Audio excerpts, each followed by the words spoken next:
Welcome to the debate. Every January, millions of people set new resolutions. And, well, by February, the failure rate hovers right near 80%. It's a striking statistic, and honestly, it's been true for decades. Yeah, it really has. But the source material we're examining today suggests a massive behavioral science shift is underway, one that might actually solve this problem. It's called neuroplasticity-optimized habit stacking. Right, it takes the traditional concept of attaching a new behavior to an old one, but it introduces specifically timed neurochemical windows to fundamentally rewire the brain. Exactly. And our central question today revolves around the true mechanism of this framework. We're asking, is the rapid success of this new approach driven primarily by exploiting acute, immediate neurochemical windows, essentially a short-term biological hack, or does its efficacy fundamentally rely on long-term, cumulative structural changes in the brain's architecture? And I represent the position that acute 60 to 90-minute neurochemical spikes act as a powerful biological adhesive. I'd argue they are the primary driver for rapidly locking in new habits. And I represent the perspective that while these acute windows certainly exist, true habit consolidation is a long-term architectural process requiring cumulative practice and established structural cues, rather than immediate biological timing. To set the foundation here, timing is increasingly looking like the ultimate differentiator in modern behavioral science. For a long time, we viewed the adult brain as relatively fixed, but we now know neuroplasticity, which is just the brain's ability to reorganize itself by forming new neural pathways, fluctuates wildly throughout the day based on very specific neurochemical conditions. So imagine you just finished a 30-minute jog. Your brain isn't just tired, it is literally marinating in brain-derived neurotrophic factor, or BDNF. You've also got dopamine, norepinephrine, and acetylcholine flooding the system. These neurochemicals act as a molecular fertilizer for new neural pathways. They do, yes. A recent 2025 functional imaging study from Multimodal Technologies and Interaction mapped this out beautifully. They found an inverted U relationship between cognitive load and neuroplasticity. When you introduce a moderate challenge, it optimizes what we call the prefrontal parietal network, essentially your brain's command center for attention and complex problem solving. If you inject a new habit directly into this 60 to 90-minute chemically primed state, you entirely bypass the need for sheer willpower. You're catching the brain when it's most malleable. Well, I come at it from a slightly different way. I certainly agree that neurochemicals like BDNF, as well as VEGF, which is vascular endothelial growth factor, the protein that helps build new blood vessels to supply your brain with oxygen during learning, are critical to brain health. But I fundamentally challenge the idea that these acute windows are the magic bullet for habit formation. How so? Relying on what essentially amounts to a biological hack ignores the actual behavioral architecture of the brain. Specifically, we have to look at two distinct regions, the basal ganglia and the hippocampus. To put it simply, the hippocampus is like your brain's temporary scratch pad, pulling together the context of your new habit. But the basal ganglia, that's the hard drive. That is where the habit lives permanently once it becomes automatic. Right, the storage center. Exactly. A 2025 review from Frontiers in Aging Neuroscience provides a crucial counterweight to this acute window enthusiasm. It demonstrates that the most significant cognitive gains, the ones that actually last, require approximately 50 cumulative hours of regular exercise spread out over 4 to 6 months. Habit formation is fundamentally a sustained practice of structural cueing. It's about building an automated sequence over time, not a one-time neurochemical trick triggered by a single workout. That's an interesting point, though I would frame it differently. I don't think we can dismiss the acute effects as just a trick when the data on immediate retention is this profound. Let's look at the 2025 systematic review published in Cureus. They observed participants who encoded new vocabulary right before a 30-minute high-intensity exercise session. When they were tested 24 hours later, those participants retained significantly more words compared to the control group who didn't exercise. Wait, really? They learned the vocabulary before the workout, not after? Exactly. When I first read this, I actually had to read it twice. Just by placing the learning phase immediately adjacent to the physical stressor, the retention skyrockets. It proves the post-activity brain is in such a chemically primed state that it retroactively deeply encodes the surrounding patterns. The acute window isn't just a slight boost, it's the fundamental mechanism that captures the new behavior and locks it in. It is that biological adhesive I mentioned earlier. That's a compelling argument. But have you considered that the very same frontier study I mentioned shows that low to moderate intensity walking actually has the most favorable effect on circulating BDNF over time? I mean, walking is great, sure. It is. And the vocabulary study is fascinating, yes. But retaining a list of words over 24 hours is a very different neurological process than building a lifelong behavioral habit. Chasing intense acute spikes, like doing high-intensity interval training or plunging into a deliberate cold exposure bath just to force a norepinephrine release, can actually distract from the necessity of chronic, consistent brain rewiring. But those spikes are what initiate the rewiring. They initiate it, sure, but a habit is only a habit when it requires near-zero cognitive effort. You do not achieve that automated state in the basal ganglia in a single afternoon, no matter how much dopamine is flooding your synapses. I completely agree that the end goal is zero cognitive effort. Nobody wants to white-knuckle their way through a morning routine forever, but the bridge to get to that effortless state is exactly what these acute spikes provide. I think this is a perfect time to deconstruct the practical framework that's emerging from the source material. They lay out a 5-step protocol for plasticity-timed habit stacking. Let's hear it. Step 1 is identifying your plasticity triggers. So finding those moments where you are already elevating those neurochemicals, like a morning run or an intense afternoon study session. Step 2 is designing your habit stack, keeping the new behavior small and very specific. Just to clarify on step 2, are we talking about massive lifestyle overhauls or micro habits? Because the activation energy required for those is vastly different. Definitely micro habits. We're talking about a 2-minute meditation or drinking a glass of water, not writing a novel.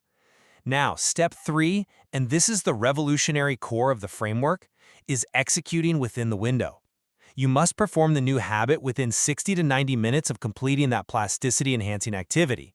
Step 4 is protecting the sequence, and step 5 is stacking progressively once the first habit is automated. Okay. But step 3 is really where the magic happens. If you perform that 2-minute meditation immediately after a morning run, you're leveraging that exploratory neurochemistry. You're using the elevated BDNF and dopamine to drastically reduce the cognitive friction of starting a mindfulness practice. I'm sorry, but I just don't buy that. Let me tell you why. Step 3 might be the flashy new hook that gets people excited, but step 4, protecting the sequence for 21 to 30 days, is the actual heavy lifter of this entire protocol. You don't think the timing matters? Traditional habit stacking, which was popularized long before we started timing our BDNF spikes, works by attaching a new behavior to an existing, neurologically established routine. The classic example is, after I pour my morning coffee, I will write 3 sentences in my journal. Right, the cue and the routine. Exactly. The act of pouring coffee is deeply encoded in the basal ganglia. It's automatic. The new behavior simply borrows that pathway's activation energy. The 21 to 30-day non-negotiable consolidation period is what actually matters. During that month, the basal ganglia begin treating the combined sequence, coffee, then journaling, as a single automated unit. That structural encoding happens regardless of whether you're in a 60-minute post-run BDNF window. I see why you think that. But let me give you a different perspective. If traditional habit stacking is so effective on its own, why do people fail to make it through those 21 to 30 days in the first place? Why the 80% failure rate by February? Well, life gets in the way. It's because the initial cognitive cost of the new behavior is still too high. The basal ganglia might be the final storage site, the hard drive for the automated habit, but getting the behavior encoded there requires an initial, heavy investment of energy. Traditional habit stacking assumes the existing habit has enough activation energy to carry the new one, but often it doesn't. I see what you're saying. Pouring a cup of coffee is an automated action, but it doesn't flood your brain with neurotrophic factors. The updated approach merges these concepts. By utilizing activities that explicitly upregulate plasticity-related mechanisms, we lower the barrier to entry. The biological adhesive of the acute window is what allows the person to actually survive that 21-day consolidation period without quitting. I don't disagree that lowering the barrier to entry is helpful. We need all the help we can get in those early weeks. But we have to be precise about what the evidence supports and where the extrapolation begins. Yes, exercise elevates BDNF both acutely and chronically. And yes, BDNF is critical for synaptic plasticity. Right. But the assumption that a surge of dopamine and norepinephrine from a cold shower or a novel experience is the optimal environment for habit encoding is slightly misguided. Novelty triggers exploratory neurochemistry, which is great for remaining alert or reacting to a new dangerous environment. However, engaging the hippocampal contextual memory circuits, the scratch pad we talked about, which is what actually differentiates habit stacking from just leading a to-do list, requires environmental consistency. Consistency is key, yes. Right. The brain needs to process the new habit as a natural extension of an automatic behavior. It relies on structure, not just a heightened biological state. I'm not convinced by that line of reasoning, because it creates a false dichotomy between structure and biological state. The protocol explicitly uses both. The biological state, the timing, is what finally removes our reliance on finite willpower. For decades, behavioral science told people they just needed to push through the friction. But willpower is incredibly unreliable. That is very true. We've all been there. It's 8 o'clock at night, you've worked all day, you're exhausted, and you try to force yourself to do a 20-minute conversational Spanish lesson. Your prefrontal parietal network is effectively offline. Your neuroplasticity is suppressed. You're going to fail, and then you're going to feel guilty about it. Yeah, it's a terrible cycle. By understanding exactly when the brain is most capable of encoding new patterns, individuals aren't fighting their neurology, they're working directly with it. Timing the habit to follow a physical exercise session utilizes the well-documented finding that exercise provides acute improvements in neurogenesis. It isn't just a hack, it is basic biological alignment. We certainly agree that willpower is finite and unreliable, especially at 8 o'clock at night, but I maintain that structure, the careful, deliberate linking of environmental cues, is the true replacement for willpower, not the acute timing of a neurochemical rush.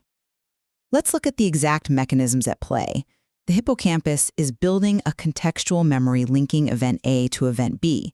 Over weeks, that association shifts to the basal ganglia, which executes it automatically. Right. If you're entirely focused on chasing that 60 to 90-minute BDNF window, you might actually disrupt the consistency required for that transfer. Say you run at different times each day, or one day you substitute a deep learning session for your workout because that's your plasticity trigger. You're still getting the neuroplasticity window, but you're destroying the structural context. The basal ganglia thrive on predictability. After X, I do Y. If X is constantly changing just to chase a biological trigger, the habit is going to struggle to consolidate on that hard drive. That implies the trigger has to be a rigid time of day or a perfectly static environment. But the trigger in this framework is the plasticity-enhancing activity itself. If the rule is, immediately after my workout, I meditate for 2 minutes, the workout is the contextual cue. Even if the workout happens at a different time? Exactly. The basal ganglia can encode that sequence perfectly well. And because that sequence is being encoded during a window of heightened growth factors, these synaptic plasticity is fundamentally superior to a baseline state. We aren't just forming a habit, we're forming a deeper, more durable neural pathway in a fraction of the time. The inversion of that 80% failure rate depends on this efficiency. People abandon their goals because they don't see results fast enough. The biological adhesive of the acute window accelerates the encoding process, providing the early success necessary to sustain the behavior. It accelerates the feeling of success, perhaps, because dopamine makes us feel incredibly good about what we're doing in the moment. But the Frontiers review I cited earlier specifically points out that the most significant structural changes require months, 50 cumulative hours over 4 to 6 months. You cannot fast-track the physical growth of new synaptic connections in the basal ganglia by simply flooding the system with fertilizer. You still need the time for the roots to grow. Of course. I just worry that pitching neuroplasticity time stacking as a way to lock in routines that would otherwise take months sets a dangerous expectation for the listener. When the new habit isn't magically effortless after 3 days of post-run meditation, the individual might abandon it entirely, assuming they somehow missed the window or that their brain is broken. I think that underestimates the sophistication of the approach. Step 4 explicitly mandates a 21 to 30-day non-negotiable consolidation period. The framework acknowledges that time is required for the roots to grow, to use your analogy. But what we're debating is the primary driver of this revolution. Traditional models of habit formation were brilliant, but they lack this temporal dimension. We now have functional imaging proving that the brain is not equally receptive to change at all times. By strategically inserting behaviors into these highly receptive post-activity windows, we are maximizing the return on the effort invested. And I would counter that the return on investment still strictly depends on the basal ganglia's timeline. The temporal dimension is a fantastic supplement, I won't deny that, but it does not overwrite the fundamental behavioral architecture. The real heavy lifting is still being done by the slow, unglamorous process of repeating a sequence in a consistent context until the cognitive cost drops to absolute zero. Before we wrap up, I think it's worth asking, if we know this works for something like a morning meditation or a journaling habit, what happens when we apply this timing to much higher stakes?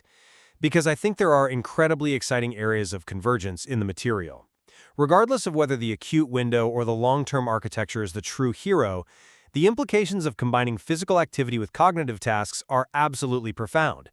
The source material highlights massive potential for education, for instance. Absolutely. The idea of scheduling complex learning activities or difficult skill acquisition immediately following physical exercise in schools could revolutionize student retention. If a student tackles a highly complex math concept right after a physical education class, they are fully utilizing that elevated BDNF state we've been talking about. It's equally compelling in clinical psychology.